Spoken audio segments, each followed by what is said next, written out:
امام عاشقوں پورے بطول سرو آزاد بستان رسول، امام عاشقاں جتنی بھی عاشق ہیں ان سب کے امام۔ اس سے پچھلے اشعار میں عشق کے بارے میں حضرت نے اختصار و اجمال سے سب کچھ بیان کر دیا۔ اب اس عشق کے جو حاملین ہیں ان حاملین عشق کے امام، تمام حاملین عشق ان سب کے امام پورے بطول عاشقاں کے جو امام ہیں، سب سے پہلے تو ان کی عالی نسبی، ان کا شرف نسب حضرت اقبال نے بیان کیا ہے۔ پورے بطول وہ البتول کے فرزند جلیل ہیں۔ حکیم نے البتول کا لفظ استعمال کیا ہے، یہ لفظ قرآن پاک میں ہے، یہ تصوف کی اصطلاح بھی ہے۔ قرآن پاک میں وَتَبَتَّلْ إِلَيْهِ تَبْتِيلًا، اے میرے حبیب سب سے الگ ہو کر میری طرف آ جاؤ۔ تبتل اللہ یہ تصوف کی اصطلاح ہے۔ تبتل اللہ کا مطلب ہے سب سے بے نیاز ہو کر اللہ کا نیازمند ہونا، کہ جہاں مخلوق کے ساتھ کوئی خواہش وابستہ نہ ہو، نہ تو مخلوق کے ساتھ صاحب عشق کا کوئی بغض وابستہ ہو، نہ عناد وابستہ ہو، نہ حرص وابستہ ہو، نہ ہوس وابستہ ہو، نہ خواہش وابستہ ہو، نہ طمع وابستہ ہو۔ یہ التبتل کی کیفیت ہے کہ بندہ صرف اپنے رب سے جڑ جائے۔ میرے آقا علیہ السلام کے خصوصیات عالیہ میں، شمائل عالیہ میں اللہ تبارک و تعالیٰ نے ایک شملہ یہ بھی بیان فرمایا ہے۔ اب میرے آقا و مولا نے سیدۃ النساء العالمین حضرت فاطمۃ الزہرا سلام اللہ علیہا کو ایک لقب البتول دیا۔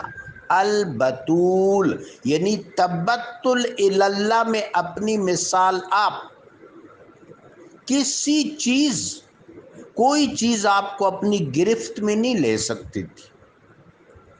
آپ کے لیے جو مشقت تھی گھر کے کاموں میں مصروفیت ذکر الہی سے نہیں روک سکتی تھی، رات آپ کو اشتغال باللہ سے نہیں روک سکتا تھا، کوئی بھی چیز حضرت سیدۃ النساء العالمین کو اپنے رب کے نیاز سے، اپنے رب کے حضور تبتل سے اور نیاز مندی سے الگ نہیں کر سکتی تھی، مکمل طور پر اپنے رب کے ساتھ وابستہ۔ یہ وہ کیفیت ہے جس کو تبتل کہتے ہیں، اور تبتل کی اس خصوصی منفرد اور عظیم کیفیت میں حضرت فاطمۃ الزہرا علیہ السلام اپنی مثال آپ تھی۔ التبتل تطہیر کے خصوصیات میں سے، اس لیے کہ اگر کسی درجے میں بندہ خوف زدہ ہو جائے، ماحول دوسری طرح کا ہے اور اس ماحول میں قوت ہے، اس ماحول کے پاس وسائل ہیں، اس ماحول کے پاس حکومت ہے، اس ماحول کے پاس ہوس ہے، حرص ہے، ظلم ہے، طمع ہے۔ تو اگر آدمی پر ایسا ماحول اثر انداز ہو جائے اور وہ اس کی سحر میں مبتلا ہو جائے یا اس کے جبر میں مبتلا ہو جائے یا اس کا جبر اس پر اثر انداز ہو جائے، تو پھر وہ تبتل اختیار نہیں کر سکتا۔ تبتل ایک اعلیٰ مقام ہے، تبتل ایک ایسا مقام ہے جہاں کوئی چیز صاحب تبتل پر اثر انداز نہیں ہوتی۔ تو یہ مقام اپنے تمام تر ذوفشانیوں کے ساتھ، اپنی تمام تر خصوصیات کے ساتھ، اختصاصات و شمائل کے ساتھ، صفات عالیہ کے ساتھ، مناقب عالیہ کے ساتھ سیدہ فاطمۃ الزہرا کا ہے کہ وہ البتول ہے۔ اب چونکہ وہ البتول ہیں، نہ ان پر خوف مسلط ہو سکتا ہے، نہ ان پر ہوس مسلط ہو سکتی ہے، نہ حرص دامنگیر ہو سکتا ہے، نہ کسی اور کے ساتھ کوئی وابستگی دامنگیر ہو سکتی ہے۔ وہ اللہ تبارک و تعالیٰ کی بزم میں، بزم دیدار میں، بزم معرفت عالیہ میں صدر نشین ہے، اس لیے ان کا نام البتول ہے۔ یہ نام میرے آقا نے دیا، اور میرے آقا علیہ السلام صادق و مصدوق ہیں، صادق و امین ہیں، امام الصادقین والمتصدقین ہیں علیہ الصلاۃ والسلام۔ تو ظاہر ہے کہ یہ تمام تر صفات التبتل کی بدرجہ اولا سیدہ کی ذات بابرکات میں موجود تھی۔ اب ان کا جو فرزند ہے وہ کون ہے؟ جس طرح حضرت نے فرمایا کہ پیمان بہول موجود بست، وہ الموجود سے وابستہ ہے۔ الموجود سے اس کی وابستگی کا پس منظر یہ ہے کہ وہ آغوش سیدہ فاطمۃ الزہرا البتول کا پروردہ ہے۔ یہ مصرع بڑا جاندار ہے حسین علیہ السلام کے پس منظر پر۔ یہ نسبت کا پہلا عظیم گوشہ حضرت اقبال نے بیان کی۔ سرو آزاد ز بستان رسول، پھر بستان رسول میں اور بھی تو سرو ہے، امام حسن علیہ السلام ہیں، سیدنا علی کرم اللہ تعالی وجہ الکریم ہیں، سیدہ فاطمۃ الزہرا سلام اللہ علیہا ہیں، اہل بیت اطہار علیہم السلام۔ یہ جو تمام سرو ہیں، تمام عظیم الشان شجرۃ طیبہ ہیں بستان رسول میں، اشجار عالیہ، اشخاص عالیہ، نفوس قدسیہ، اہل بیت اطہار جن کے قریب رجس نہیں جا سکتا، تطہیر جن کا خاصہ ہے، وہ نفوس رسول جس میں نفس رسول صلی اللہ علیہ وسلم کی تجلیات متجلہ ہیں، جن کی مودت امت پر لازم ہے۔ یہ سارے جو اشجار عالیہ ہیں، یہ سارے جو سرو مبارکہ ہیں بستان رسول میں، چمنستان رسول میں، گلستان رسول میں، ان میں آپ سرو آزاد ہیں۔ بڑی خوبصورت اپروچ حضرت اقبال کی، بہت خوشبودار اپروچ، بلا شبہ شخصیت میں، نام میں، ہر حوالے سے، سیرت کے حوالے سے، کام کے حوالے سے، عزم کے حوالے سے، صبر کے حوالے سے، شجاعت کے حوالے سے آپ اپنی مثال آپ ہلکا پھلکا نقشہ اگر ہم دیکھ لیں، صرف ایک بات عرض کروں گا، جب آپ میدان رزم میں آئے تو آپ کے قلب کی کیفیت کیا ہوگی؟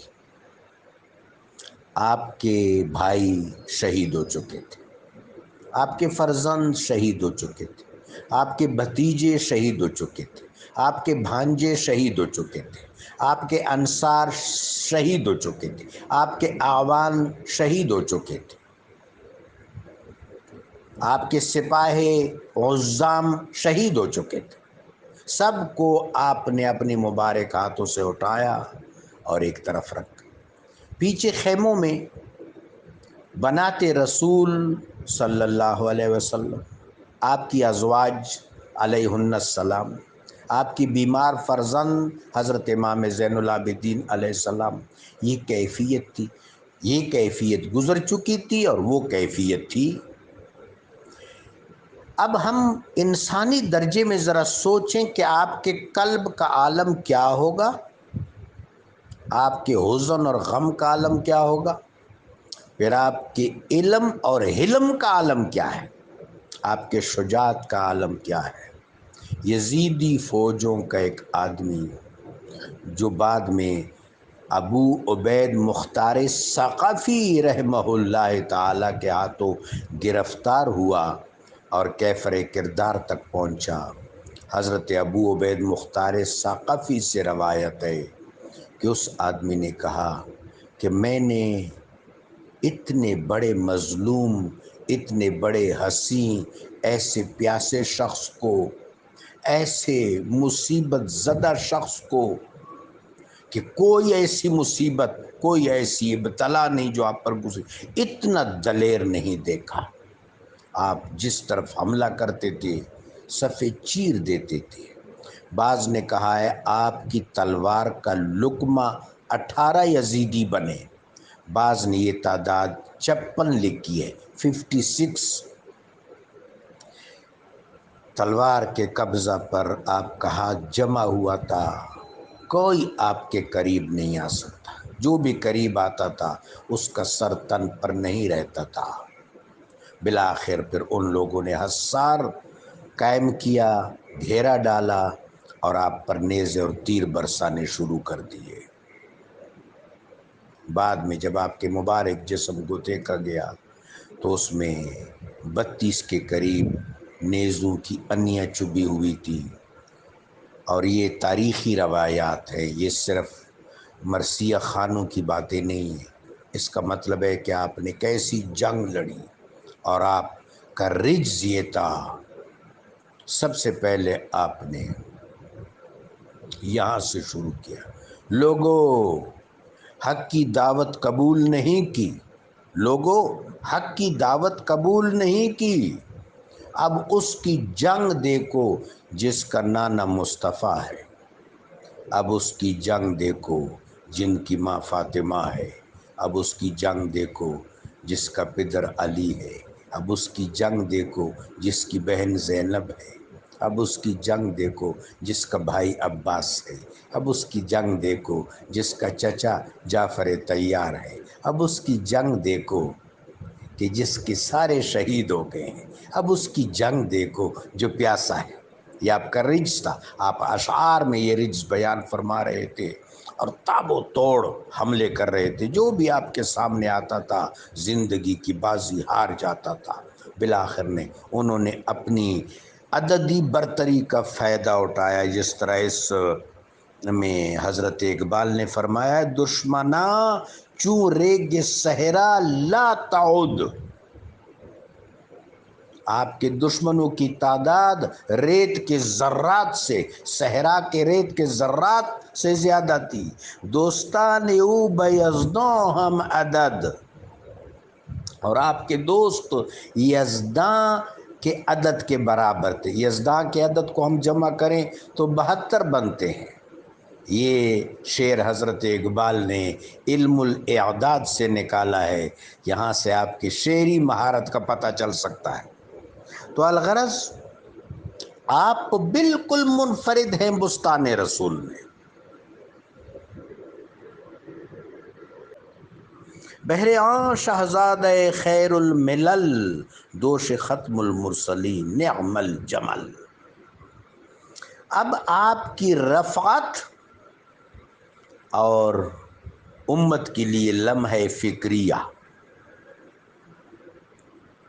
وہ شہزادہ خیر الملل، تمام انسانوں کے سردار، تمام خلائق سے بہتر، تمام ملل کے سردار، ہم قرآن پاک کی طرف وَجِئْنَا بِكَ عَلَىٰ هَٰؤُلَاءِ شَهِيدًا، تمام امتوں پر اور تمام انبیاء پر علیہم السلام میرے آقا کو گواہ لایا جائے گا، اس اس پورے شمائل اور خصائص رسول کے لیے حضرت علامہ اقبال نے خیر الملل کی ترکیب وضع فرمائی ہے۔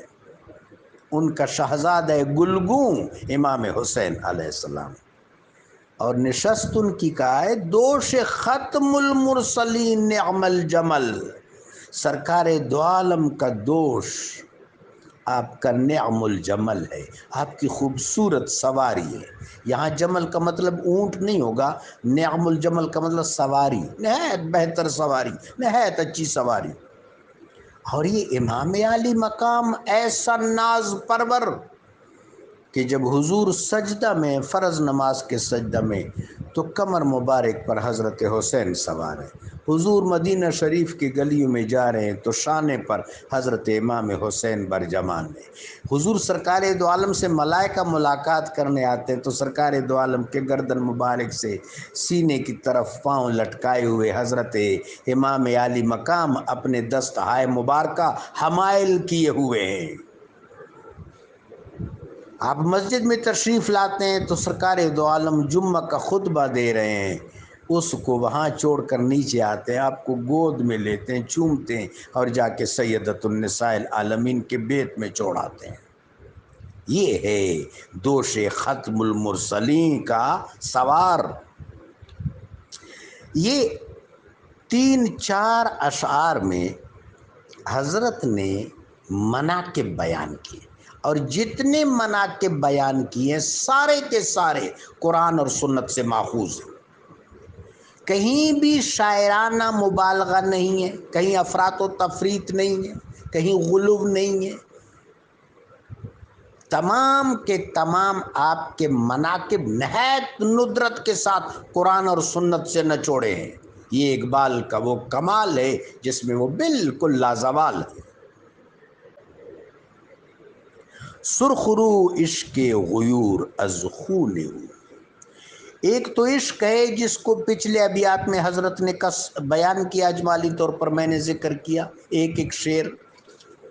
اب وہ جو عشق ہے اس عشق کا سردار عشق غیور ہے۔ ایک تو وہ عشق ہے نا، ایک اس عشق سے اوپر جو اس عشق کا سردار عشق ہے وہ عشق غیور ہے۔ وہ جو عشق غیور ہے یعنی ایک تو عشق، پھر عشق کے اوپر عشق، یعنی عشق بالائے عشق جس کو حضرت اقبال نے عشق غیور کہا ہے، وہ عشق غیور آپ کے خون اقدس سے سرخ رو ہے۔ اس کو جو توانائی ملی ہے، عشق غیور کو جو حیات سرمدی ملی ہے، عشق کے اندر جو ولولہ پیدا ہوا ہے وہ آپ کی خون کی آمیزش سے ہوا ہے، آپ کی قربانی سے، آپ کی ایثار سے، آپ کے شہادت سے، آپ کی منزلت سے ہوا ہے۔ شوخی مصراز مضمون ہو، اور حضرت فرماتے ہیں یہ میرے مصروں میں جو شوخی ہے، جو تن تنا ہے، یہ حضرت حسین کے ذکر سے ہے۔ درمیان امت آن کی ماں جناب، ہم چو حرف کل ہو اللہ در کتاب۔ بہت زبردست شعر ہے، سمجھنے والا شعر ہے۔ آبروئے ملت کے طلباء اور اساتذہ اس کو سمجھیں اور دوسروں کو سمجھائیں۔ کل ہو اللہ حد کیا ہے؟ توحید ہے۔ توحید کیا ہے؟ حقیقت الحقیقت ہے۔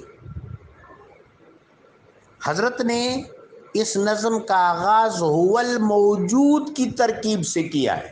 هو الموجود، صرف وہ موجود ہے، باقی کوئی چیز فی الواقع موجود نہیں ہے۔ ہم ذرا اپنے آپ کو دیکھیں، مثلا میں 57 سے پہلے یا 56 سے پہلے، 1956 سے پہلے میں موجود نہیں تھا دنیا میں۔ اور ہم اگر اپنی ارواح کا سفر دیکھیں تو ہماری روح عالم امر میں اللہ تبارک و تعالیٰ کے امر کی صورت میں رونما ہوئی، وہاں سے ہمارا آغاز ہے۔ عالم امر سے پھر عالم جبروت، عالم جبروت سے پھر عالم ملکوت، عالم ملکوت سے پھر عالم میثاق، عالمی میثاق سے پھر عالم مثال، عالم مثال سے پھر رت کا نیچے آنا، پھر عناصر کا جمع ہونا، پھر نفس واحدہ کا مترتب ہونا، پھر نفس واحدہ کی توسیع، اور پھر وہاں سے جسد و جسم انسانی کی تشکیل اور ان میں ارواح کا آنا، روح کا سفر بھی یہاں تک۔ پھر کن سے پہلے کوئی نہ معنی موجود تھا نہ مادہ موجود تھا، تو الموجود صرف اللہ ہے، توحید حقیقت الحقیقت، بس یہ کائنات کی حقیقت ہے، حقیقت الحقیقت توحید۔ سورہ قل هو اللہ احد کے بارے میں میرے آقا نے فرمایا 1/3 قرآن ہے، 1/3۔ 1/3 قرآن کیوں ہے؟ قرآن کے 3 موضوعات مرکزی ہیں: توحید، رسالت، معاد آخرت کو کہتے ہیں۔ سورہ احد میں ان اعتقادوں میں سے ایک اعتقاد، ان اعتقادات میں سے ایک اعتقاد بیان ہوا ہے، ایک بات۔ دوسری بات کہ جو اسلامی اعتقادات میں حیثیت توحید کی ہے، اسلامی اعتقادات میں جو حیثیت توحید کی ہے، اسلامی شخصیات میں وہی حیثیت امام علی مقام کی ہے۔ جس طرح اعتقادات میں توحید بالکل منفرد ہے، اس طرح شخصیات میں امام علی مقام منفرد ہے۔ درمیان امت کی ماں جناب، وہ عالی جناب کی امت میں حیثیت ہم چو حرف قل هو اللہ در کتاب، جیسے قرآن میں سورہ قل هو اللہ احد ہے، اسلام میں اعتقاد توحید ہے، اسلام میں مشرب و ذوق توحید ہے۔ موسیٰ و فرعون و شبیر و یزید، این دو قوت از حیات آیت پتید۔ یہ شعر آج کے اظہار پسندوں کے منہ پر تمانچہ بھی ہے۔ پاکستان کے مساجد سے، پاکستان کے جلسوں سے یزید رحمت اللہ علیہ معاذ اللہ معاذ اللہ معاذ اللہ بھی سنا گیا، فلاں رضی اللہ تعالیٰ عنہ بھی سنا گیا اور سنا جا رہا ہے۔ ابھی 1 محرم کو چند دنوں پہلے لوگ جمع ہوئے، یہاں اسلام آباد میں جمع ہوئے، اور انہوں نے عجیب عجیب باتیں کی۔ سب سے پہلا جھوٹ کہ حضرت سیدنا عمر ابن خطاب رضی اللہ تعالیٰ عنہ 1 محرم کو شہید ہوئے۔ کوئی ایک دلیل بھی ایسی نہیں، کوئی ایک بھی ایسی نہیں، کسی ایک مورخ نے بھی نہیں لکھا۔ تمام اہل سنت والجماعت کے مورخین اس پر پہلا ان کا اتفاق کہ 26 ذوالحج کو شہید ہوئے۔ ہاں بعض نے کہا ہے کہ 26 کو زخمی ہوئے تھے، 28 ذوالحج کو شہید ہوئے تھے۔ اب 1 محرم کو ان کے شہادت کا دن منانا کیا ہے؟ یہ دراصل مسلم معاشرے کے اندر خلفشار اور انارکی اور تصادم کی مذموم کوشش ہے۔ اب یہاں پر وہ دیکھ لینا، یہ حضرت اقبال کیا فرما رہے ہیں۔ حضرت اقبال تو پاکستان کے مصور بھی ہیں، فیلسوف اسلام بھی ہیں، شاعر مشرق بھی ہیں، پیر اشراق بھی ہیں، قرآن کی بھی عالم ہیں، حدیث کی بھی عالم ہیں، تاریخ کی بھی عالم ہیں، تمدن کی بھی عالم ہیں، مختلف اسلامی تحاریک پر بھی آپ کی نظر ہے، ماضی و حال و استقبال پر بھی آپ کی بصیرت ہے۔ بڑے شخص ہیں، بڑے فکری آئیکن ہیں۔ حضرت فرماتے ہیں موسیٰ و فرعون و شبیر و یزید، فرعون کے تمرد کے مقابلے میں موسیٰ علیہ السلام، یزید کے تمرد، تکبر، تطرف، ظلم، عدوان اور کفر کے سامنے حضرت شبیر۔ یہ 2 قوتیں ہیں، ایک حزب الرحمن، ایک حزب الشیطان۔ حزب الرحمن کے جو سردار ہیں وہ موسیٰ و حسین ہیں علیہم السلام، اور حزب الشیطان کے جو سورما ہیں، جو کار فرما ہیں، جو بدبخت ہیں، جو اشقیاء ہیں، وہ فرعون اور یزید ہیں۔ این 2 قوت از حیات آیت پتید، یہی 2 قوتیں حیات میں دم دم آ رہی ہیں۔ کون سی قوت؟ ایک حق اور ایک باطل، حق و باطل، حق و باطل۔ ایک حق ہے، حق کے قافلہ سالار کون ہے؟ موسیٰ علیہ السلام اور حسین علیہ السلام۔ اور باطل حزب الشیطان کے سورما اور متمردین ملعونین کون ہیں؟ فرعون اور یزید۔ اور حق و باطل کے درمیان کے راستے کی بھی حضرت اقبال نفی فرماتے ہیں۔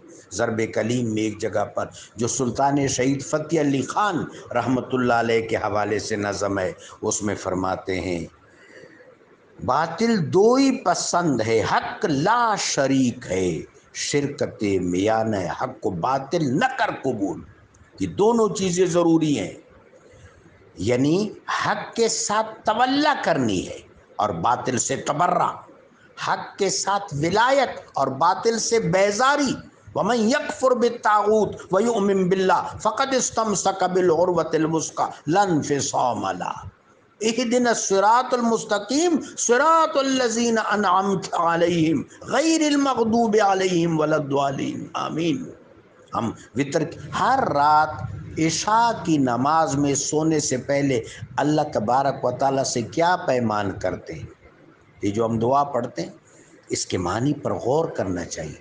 وَنَخْلَعُ وَنَتْرُكُ مَن يَفْجُرُكُ، اے اللہ ہم اس سے انخلا کرتے ہیں، اس سے تبرہ کرتے ہیں، اس سے علیحدہ ہوتے ہیں، اس سے الگ ہوتے ہیں، اس سے کنارہ کش ہوتے ہیں، اس کو چھوڑتے ہیں، اس کو ترک کرتے ہیں۔ من یفجرک، جو تیرے حضور فاجر ہے، جو تیرے حضور عہد شکن ہے، ہم ان کے ساتھ ہیں جو تیرے ساتھ کیے ہوئے پیمان کی پاسداری کرتے ہیں۔ یہ ایمان ہے۔ ایمان گو مگو کی کیفیت نہیں ہے، ایمان مداحنت کا نام نہیں ہے، فلاں بھی رحمت اللہ علیہ، فلاں بھی رحمت اللہ علیہ، فلاں بھی رضی اللہ تعالیٰ عنہ، فلاں بھی رضی اللہ تعالیٰ عنہ۔ نہیں، جس سے اللہ راضی ہے وہ رضی اللہ تعالیٰ عنہ ہے، اور جس سے اللہ راضی نہیں ہے، اللہ کا جس پر عتاب ہے، وہ رضی اللہ تعالیٰ عنہ نہیں ہے۔ یہ شعر ہمیں بہت کچھ بتا رہا ہے۔ موسیٰ و فرعون و شبیر و یزید، این دو قوت از حیات آیت پتید۔ یزید جس قوت کو لیڈ کر رہا ہے وہ حزب الشیطان ہے، وہ باطل ہے، اور حسین علیہ السلام جس قوت کو لیڈ کر رہے ہیں وہ قوت کیا ہے؟ حزب الرحمن، وہ حق ہے۔ کہ حضرت یہ ہمیں سمجھا رہے ہیں کہ حق کو کیسے پہچانیں گے، حق کی قرآنی پہچان کیا ہے۔ قرآن پاک میں وہ مناظر بیان ہوئے ہیں جو مناظر براہین قاطعہ ہیں، دلائل ناطقہ ہیں حق کے۔ میں صرف ان میں سے دو دلائل اختیار کر رہا ہوں۔ سیدنا موسیٰ علیہ السلام اور ہارون علیہ السلام کے سامنے پورا باطل زندہ حق از قوت شبیری است، باطل آخر داغ حسرت میری است۔ پھر حضرت اقبال تاریخ کی طرف جاتے ہیں، امتداد زمانہ کی طرف جاتے ہیں، مرور زمانہ کی طرف جاتے ہیں۔ یہ عظیم الشان اظہار پسند ایک شعر میں تاریخ کے حال و ماضی و استقبال کو سمو کے رکھ دیتا ہے کہ وہ جو حق تھا بظاہر قلت کے ساتھ رونما ہوا تھا۔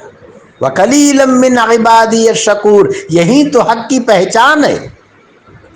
حضرت طالوت علیہ السلام کی قیادت میں حزب الشیطان کے ایک سرکش کے مقابلے میں جب حق آراستہ ہوا تو قرآن میں کیا آتا ہے؟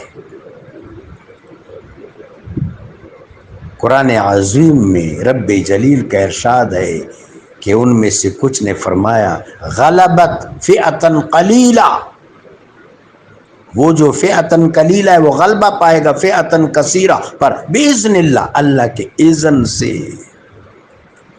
سیدنا موسیٰ علیہ السلام کتنے ہیں؟ دو ہیں۔ پورا فرعون کا دربار ہے، اس کے عمائدین ہیں، اور وہ جادوگر بلائے تھے وہ ہیں، لیکن رب جلیل کا وعدہ کس کے ساتھ ہے؟ ہارون علیہ السلام کے سامنے پورا حزب الشیطان آراستہ ہے، پورا باطل صف بستہ ہے، فرعون بھی، فرعون کے معاہدین بھی، ان کے فوجی عساکر بھی، اور ان کے باقی جتنی بھی وزراء، کبراء، مشیر، عمائدین، ملأ القوم ہیں، سارے کے سارے، جادوگر بھی، بس مرد حق حضرت موسیٰ علیہ السلام نے۔ اور اللہ کا وعدہ کن کے ساتھ ہے؟ انک انت الاعلی، اے موسیٰ آپ فتح یاب ہے، اس میدان کے فاتح آپ ہیں جہاں تمام بت خانہ اور مرد حق ہے خلیل۔ عراق میں بھی مرد حق خلیل ہے، مصر میں بھی مرد حق خلیل ہے، فلسطین میں بھی مرد حق خلیل ہے، خانہ کعبہ میں بھی مرد حق خلیل ہے۔ تو حضرت نے پہلے تو یہ فرمایا کہ حق اپنے اختصاص کے ساتھ رونما ہوتا ہے۔ قرآن پاک میں جہاں جہاں حق کا ذکر کیا گیا ہے اختصاص کے ساتھ کیا گیا۔ حضرت داؤد علیہ السلام و سلیمان علیہ السلام کے بارے میں کیا فرمایا؟ وَقَلِيلًا مِّنْ عِبَادِيَ الشَّكُورُ، شاکرین قلیل ہوتے ہیں، صاحب استقامت قلیل ہوتے ہیں، صاحب عظیمت قلیل ہوتے ہیں، صاحب عشق قلیل ہوتے ہیں، اور صاحبان عشق کے غیور تو بہت قلیل ہوتے ہیں، اور صاحبان عشق کی غیور کے سردار کی انفرادیت کا عالم کیا ہوگا۔ لیکن نتیجہ کیا مرتب ہوتا ہے؟ زندہ حق از قوت شبیری است، حق جب زندہ ہوتا ہے تو قوت شبیری سے ہوتا ہے۔ میرے آقا نے فرمایا تھا حسین منی و انا من الحسین، اس حدیث پر یہ مصرع اس حدیث کی شرح ہے۔ میرے آقا نے فرمایا تھا حسین منی، حسین میرا فرزند ہے، وہ انا من الحسین، اور ہم سب حسین سے ہیں۔ چون خلافت رشته از قرآن گسیخت، خلافت قرآن سے رشتہ رکھتی ہے۔ خلافت کے ناز و انداز قرآن میں بیان ہوئے ہیں۔ قرآن نے خلافت کا نصاب شائع کیا ہے۔ بڑی عام بات حضرت اقبال فرما رہے ہیں، نکتہ سنج خاوراں پیر اشراق حضرت اقبال، چون خلافت رشتہ از قرآن گسیخت، خلافت کے بارے میں قرآن اصول و نوادر دیتا ہے۔ سب سے پہلی بات کہ خلافت صفات الہیہ کے پرتوات کا اظہار ہے، یہ خلافت کی پہلی جسٹیفیکیشن۔ خلافت کی دوسری جسٹیفیکیشن کہ خلیفہ شجاع ہونا چاہیے۔ خلافت کی تیسری جسٹیفیکیشن کہ خلیفہ عالم ہونا چاہیے۔ خلافت کی چوتھی جسٹیفیکیشن کہ خلیفہ عادل ہونا چاہیے۔ یہ امام کی خصوصیات ہیں۔ امام عالی مقام عادل بھی ہیں، امام عالی مقام شجاع بھی ہیں، امام عالی مقام عالم بھی ہیں۔ امام عالی مقام صفات الہیہ کے پرتوات کا مظہر جمیل ہیں، لہذا خلافت آپ کی ہے۔ خلافت کے لیے قرآن نے یہ اوصاف بیان کیے ہیں، اور یہ اوصاف اہل بیت اطہار میں موجود ہیں اور متجلی ہیں۔ خوست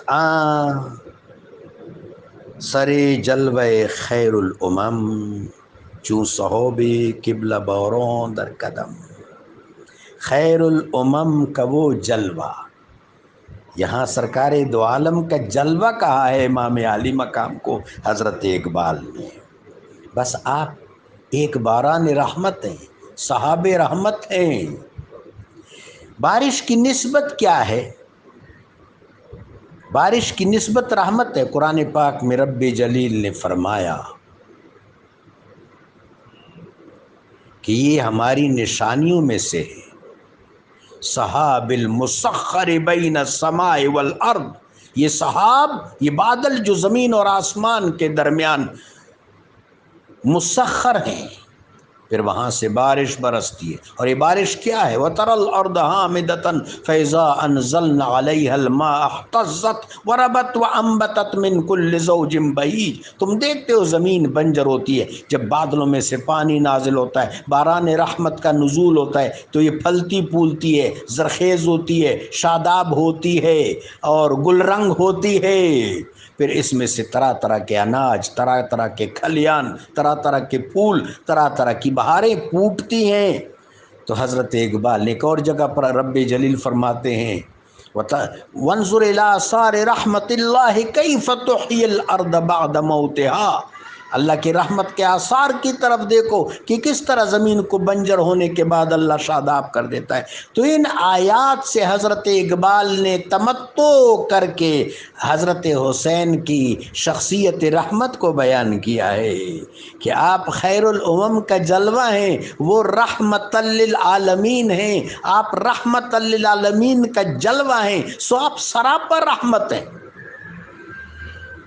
برزمین کربلا بارید و رفت لول در ویران ہو کارید و رفت۔ آپ زمین کربلا میں یہ بارش نازل ہوئی، یہ بارش، یہ رحمت کی بارش، یہ رحمت للعالمین کا جو جلوہ ہے، خاص جلوہ، یہ کربلا میں رحمت افزوں ہوا اور اثرات پوری دنیا تک پھیل گئے۔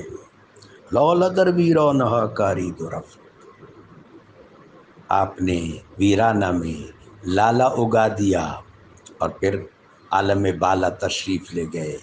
اس لالا کی خوشبو سے صرف عالم اسلام نہیں، پورا جہان معطر ہے۔ تا قیامت قطع استبداد کرد موج خون او چمن ایجاد کرد۔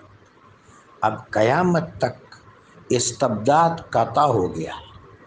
مراد یہ ہے قطع استبداد کا مطلب کیا ہے کہ استبداد ہر موقع پر پہچان لیا جاتا ہے، چونکہ الحمدللہ ہمارے پاس حسینی نور موجود ہے، حسینی مشعل، حسینی نور، حسینی مشعل، حسینی چراغ، حسینی شعور۔ اس نور و شعور کے نتیجے میں ہر زمانہ میں لوگ استبداد کو پہچان لیتے، تمرد کو پہچان لیتے، باطل کو پہچان لیتے، تطرف کو پہچان لیتے ہیں، اور یہ پورا جو باطلی نظام ہے، جتنا بھی نظام باطل ہے، اس کے حوالے سے کوئی غلط فہمی نہیں رہتی۔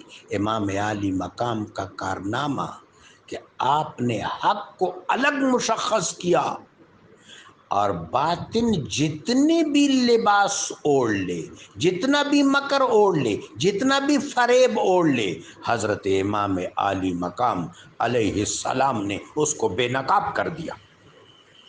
یہ ہے قطع استبداد۔ موج خون او چمن ایجاد کر، ان کے خون کے موج نے ایسا چمن ایجاد کیا، حسین منی و انا من الحسین، ایسا گلستان اسلام، ایسا چمنستان اسلام ایجاد کیا۔ مراد یہ ہے کہ آپ نے دین کو احیا دی، آپ نے اقدار اسوہ حسنہ کو احیا دی، اور یہ چمن اور اس کی بہار، بہار آفری ہے، یہ خزاں آشنا نہیں ہے۔ بہر حق در خاک و خون غلطی داست، پس بنو الو الو گردی داست۔ آپ نے اپنی جان کی قربانی پیش کی، آپ خاک و خون میں لت پت ہو گئے، آپ پیاسے تھے، آپ کے اعوان و انصار شہید ہو گئے تھے، آپ نے مال کی قربانی دی، اولاد کی قربانی دی، وسائل کی قربانی دی، حتیٰ کہ جان کی قربانی بھی دی، سب کچھ قربان کر دیا، سارا کچھ قربان کر دیا، اعلاء کلمت الحق کے لیے، شہادت حق کی لاج رکھ لی۔ آپ نے یقین جانیے کہ جب امام عالی مقام علیہ باقی شہداء کا جب ذکر کیا جائے گا تو پہلے شہادت ہوگی پھر شہید ہوگا۔ یہاں معاملہ ہو رہا ہے، یہاں پہلے شہید اعظم ہے پھر شہادت ہے۔ حسین شہادت سے عبارت نہیں ہے، شہادت امام حسین علیہ السلام سے عبارت ہے۔ پس بنو الو الو گردی داست، آپ نے لا الہ الا اللہ کو بنیاد فراہم کر دی۔ بالکل حضرت اجمیری قدس اللہ سرہ العزیز معین الدین والملت حضرت اجمیری رحمہ اللہ تعالی وقدس اللہ سرہ العزیز نے کیا فرمایا؟ حقا کہ بنا لا الہ است حسین، یہ اسی مصرع کی صدائے بازگشت ہے۔ اس مصرع میں پس بنوئے لا الہ گردی داست، آپ نے جو لا الہ الا اللہ کی بنیاد رکھی، وہ بنیاد ایک جگہ پر نہیں ہے، وہ متحرک ہے، وہ تحریک ہے، پورے جہان میں پھر رہی ہے۔ مدعایش سلطنت بودے اگر، اب حسینیت کی سیرت بیان ہو رہی ہے، یہ سیرت بالکل منفرد ہے۔ غزوہ بدر میں میرے آقا مہاجرین و انصار کو لے کر گئے ترغیب دیتے ہوئے، غزوہ احد میں ترغیب دیتے ہوئے، غزوہ خندق میں حفاظت کرتے ہوئے ترغیب دیتے ہوئے، غزوہ خیبر کی طرف، فتح مکہ کی طرف، غزوہ حوازن کی طرف ترغیب، غزوہ اسرت کی طرف ترغیب دیتے ہوئے، نصائح کرتے ہوئے، امن کے چراغ روشن کرنے کی تلقین کرتے ہوئے لے کے گئے۔ یہ عجب جہاد ہے۔ یہاں جو مدینہ شریف میں آپ کے ساتھ، مدینہ شریف سے آپ کے ساتھ آ رہے ہیں، آپ ان سے کہہ رہے ہیں گھروں میں رہو۔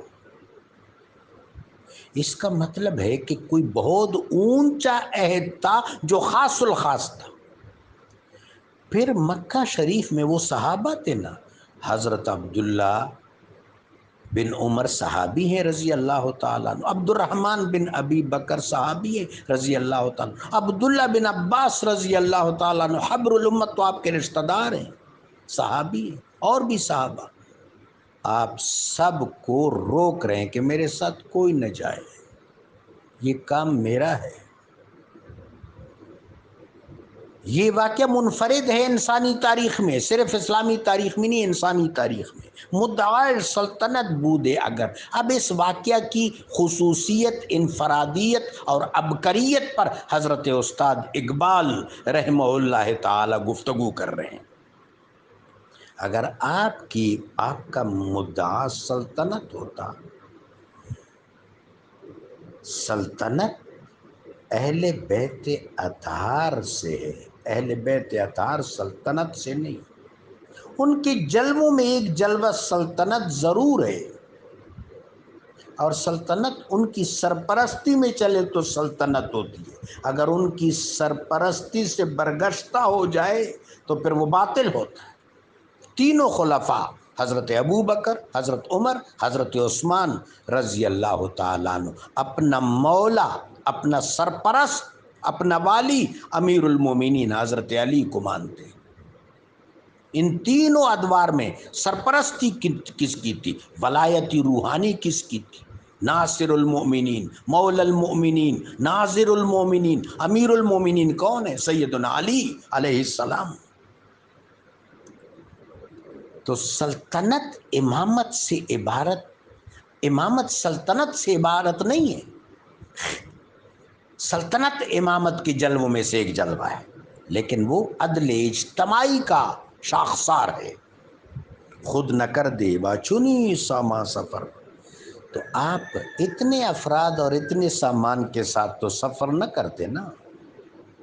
حضرت اقبال نے اس شعر میں واضح کر دیا کہ اس سفر، اس اعلاء کلمت الحق، اس جد و جہد، اس علم جہاد کے پیچھے کوئی اور جذبہ نہیں تھا، صرف اللہ کا کلمہ سر بلند ہو، کلمت اللہ ہی العلیٰ، اللہ کا کلمہ سر بلند ہو۔ چونکہ جو شخص یہ کلمہ سر بلند کرنے جا رہا ہے وہ خود کلمہ ہے۔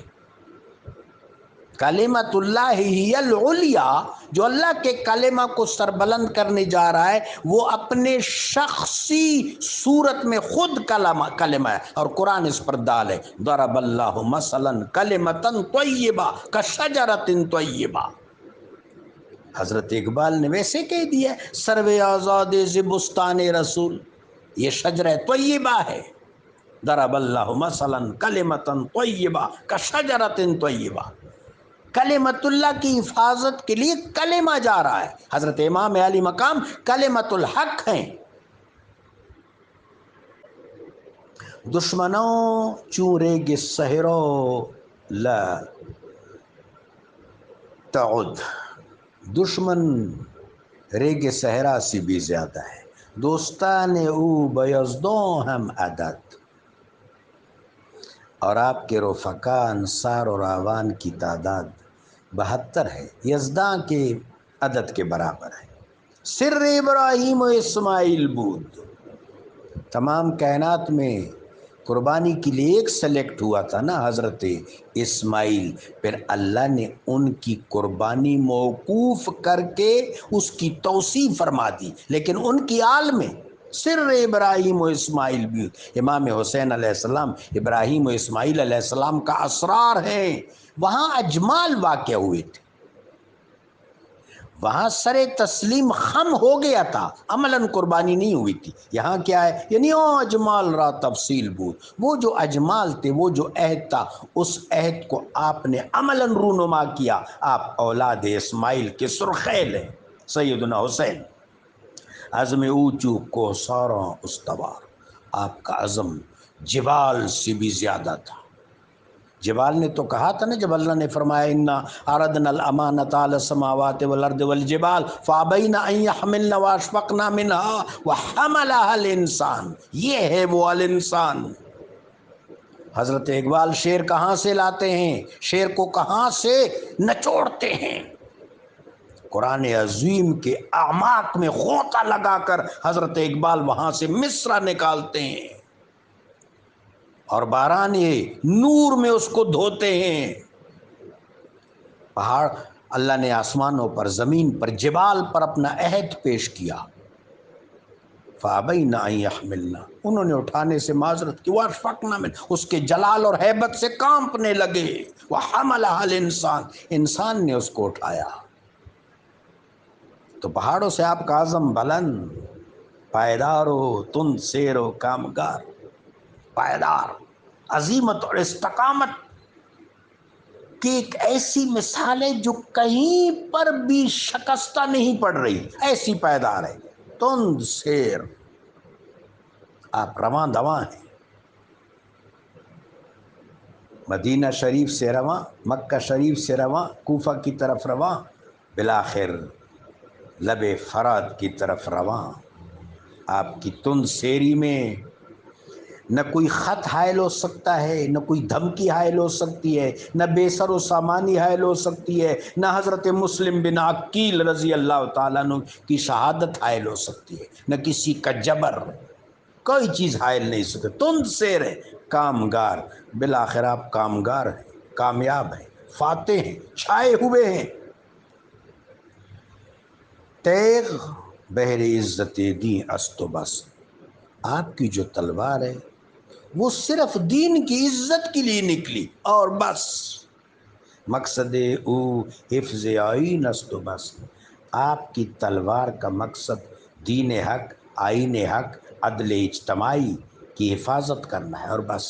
آپ امام حسین علیہ الصلاۃ والسلام شرف انسانی کے پاسبان اعظم ہیں۔ ماں سوا اللہ رو مسلمان بندہ نہیں سے، مسلمان اللہ کے سوا کسی اور کا بندہ نہیں، مسلمان صرف اللہ کا بندہ ہے۔ کورنش بجا لانے والے ثابت کرتے ہیں کہ ہم اللہ کے بندے نہیں ہیں، حرص کے آگے جھکنے والے، ہوس کے آگے جھکنے والے، قوت کے آگے جھکنے والے، خوف کے آگے جھکنے والے، جبر کے آگے جھکنے والے، یہ کون ہے؟ یہ اللہ سے بندگی کا واسطہ توڑ چکے ہیں یا کمزور پڑ چکا ہے، اس لیے حضرت نے فرمایا بہو الموجود بست جس کا پیمان ہے گردنش از بند ہر معبود رست، اس کی گردن پر غیر معبود اللہ کے سوا، معبود برحق کے سوا، مسجود برحق کے سوا کسی کا ہاتھ نہیں آ سکتا۔ پیش فرعون سرش افگندنس، کسی فرعون کے آگے اس کا سر کورنش بجا نہیں لا سکتا، نیچے نہیں ہو سکتا، وہ سر بلند ہوگا۔ امام عالی مقام سر بلند و سر بالا ہیں۔ غنی خان پشتو زبان کے ایک شاعر ہیں، انہوں نے حضرت سیدنا امام حسین علیہ السلام کا مرثیہ لکھا ہے، تو اس میں وہ کہتے ہیں دمین سر بالا، دمین سر بالا، جتنی بھی عشاق ہیں ان میں سب سے بالا سر امام حسین علیہ السلام، خون او تفسیر ای اسرار کر۔ یہ جو اسرار میں نے اوپر بیان کیے ہیں، امام عالی مقام کا خون ان اسرار کی تفسیر ہے۔ ملت خوابید رو بیدار کر، وہ ملت جو سو چکی تھی ان کو بیدار کر دیا، وقتی طور پر نہیں، ہمیشہ کے لیے۔ تیغلا چو ازمیوں بیرون کشید، جس وقت آپ نے لا الہ الا اللہ کی تلوار میان سے نکالی، ازرگ ارباب باطل خون کشید، جتنی بھی ارباب باطل ہیں ان کے جسم کا خون بہا کے رکھ دیا، ان کو ادموا کر کے رکھ دیا، ان کو شکست دے دی، ان کو شکست فاش دے دی، ان کو کاٹ کے رکھ دیا۔ آپ نے باطل کے سارے تن تنا کو خاک آلود کر دیا اور دین حق کے شعار کو سرفراز کر دیا۔ نقش الا اللہ بر سحرو نوشت، آپ نے لا الہ الا اللہ کا خوش آگیں خوشگوار دل افروز نقش صحرا میں رقم کر دیا۔ سطر عنوان نجات ما نوشت، میری یعنی امت کی نجات کا، دنیا اور آخرت میں دونوں جہانوں کی سرخروئی کا اور نجات کا دستور العمل آپ نے مرتب فرما دیا۔ رمز قرآن از حسین آموخت، اب شعر آیا اور اس کو سمجھنے کی ضرورت۔ رمز قرآن از حسین آموختین، میرے آقا نے کیا فرمایا تھا؟ ترکت فیکم ثقلان، ترکتم فیکم خلیفتان، دو خلفاء تمہارے درمیان چھوڑ رہا ہوں، ان تمسکتم بہما فلن یضلکم شیئا، اگر ان سے تمسک کرو گے تو کوئی کی چیز گمراہ نہیں کرے گی۔ ایک قرآن ہے، ایک میرے اہل بیت۔ اب ہم اہل بیت کو کہاں سے معلوم کریں گے؟ قرآن کو، اور قرآن کو کہاں سے معلوم کریں گے؟ اہل بیت سے۔ یہ کرینہ، یہ سلیقہ، یہ دستور، یہ کلیہ، یہ گر ہمیں آقا نامدار رحمت للعالمین صلی اللہ علیہ وسلم نے بتایا ہے کہ جب بھی قرآن کو سیکھو تو اہل بیت کو سیکھو، اور اہل بیت کو معلوم کرو تو قرآن سے معلوم کرو۔ قرآن سے اہل بیت معلوم و مشخص و معین و معروف ہیں۔ آیت مباہلہ میں دیکھو، من حاجک من بعد ما جاءک من العلم فقل تعالوا ندعو ابناءنا وابناءکم ونساءنا ونساءکم وانفسنا وانفسکم ثم نبتہل فنجعل لعنت اللہ علی الکاذبین۔ اہل بیت مشخص، انما یرید اللہ لیذہب عنکم الرجس اہل البیت ویطہرکم تطہیرا، اہل بیت مشخص۔ لا اسألکم علیہ اجر الا المودۃ فی القربہ، اہل بیت مشخص و معین۔ تو ہم اہل بیت کو قرآن میں دیکھیں گے اور قرآن کو سیکھیں گے اہل بیت سے، اس کو تمسک کہتے ہیں۔ یہ فلسفہ حیات ہے، یہ فلسفہ تعلیم و تربیت ہے، یہ فلسفہ علم ہے۔ حضرت اقبال اس فلسفہ کے علم بردار ہیں، امین ہیں، بلا شبہ آپ فلسوف اسلام ہیں۔ رمز قرآن حسین آموختم، میں قرآن کے اسرار حسین سے آموخت کرتا ہوں۔ زیات شعور شولہان دیختیم، میں ان کے عشق کی تمازت سے اور حرارت سے طریقت اور ذوق و مشرب کے سارے اسرار سیکھتا ہوں۔ شوکت شام و فر بغداد رفت، وقتی چیزیں تھی۔ شوکت شام یعنی بنو امیہ کی حکومت، فر بغداد بنو عباس کی حکومت وقتی چیزیں تھی، خائب و خاسر، لا تسمعوا لهم رکز، آج ان کی قدموں کی آہٹ بھی نہیں، ہر مورخ ان پر لان تان کر رہا ہے، چونکہ انہوں نے اہل بیت اطہار سے اپنا ناطہ توڑ لیا تھا، انہوں نے اہل بیت اطہار پر ظلم کیے، انہوں نے اہل بیت اطہار کا حق نہیں پہچانا، انہوں نے اہل بیت اطہار سے انحراف کیا، انہوں نے اہل بیت اطہار کے حق کو پامال کیا، ان پر سب و شتم کیا۔ جب انہوں نے اللہ کو بلا دیا فانساہم اللہ، اللہ نے بھی ان کو فراموش کر دیا۔ 93 سال 100 سال کی شوکت شام ختم، آج بنو امیہ کا نام و نشان نہیں ہے، ہر جگہ مقہور ہیں، ہر سطر میں ان پر لعنت کی جاتی ہے۔ فر بغداد رفت، بغداد کا دنیا میں کیا حال ہوا؟ اس لیے صرف ایک منصور دوانی کی ملعون نے امام حسن علیہ السلام کی اولاد کو ایک کمرے میں بند کیا، سب کچھ مکفل ایئر ٹائٹ، اور دم گھٹنے سے سارے شہید ہو گئے علیہم السلام۔ سیدہ فاطمۃ الزہرا سلام اللہ علیہا کے مبارک جگر مبارک کے ٹکڑے ہر جگہ دین اسلام کے لیے، الہ کلمت الحق کے لیے قربان ہو رہے ہیں۔ یہ ہے امامت، امامت ابتلا سے عبارت ہے۔ وَإِذِ ابْتَلَىٰ إِبْرَاهِيمَ رَبُّهُ بِكَلِمَاتٍ فَأَتَمَّهُنَّ قَالَ إِنِّي جَاعِلُكَ لِلنَّاسِ إِمَامًا قَالَ وَمِنْ ذُرِّيَّتِي قَالَ لَا يَنَالُ عَهْدِ الظَّالِمِينَ۔ آپ کی ذریت عادلین ہے، آپ کی ذریت ائمہ ہے، اور وہ ظالموں کے مقابلے میں صف آرا ہوگی۔ یہ اللہ کی مشیت ہے، امام حسین علیہ السلام کا ظہور اللہ کی مشیت ہے۔ سطوت غرناطہم ازیاد رفت، تیسری حکومت کہاں؟ غرناط ہسپانیہ، یہ بھی بنو امیہ کی ایک شاخ تھی۔